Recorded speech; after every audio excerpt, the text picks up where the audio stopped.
shocked to what I just found out here in Maceió. We're filming a video, right?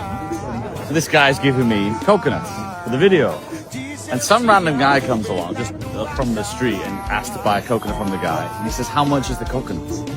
The guy says 4 reals. And I'm like, did I hit 4 reals?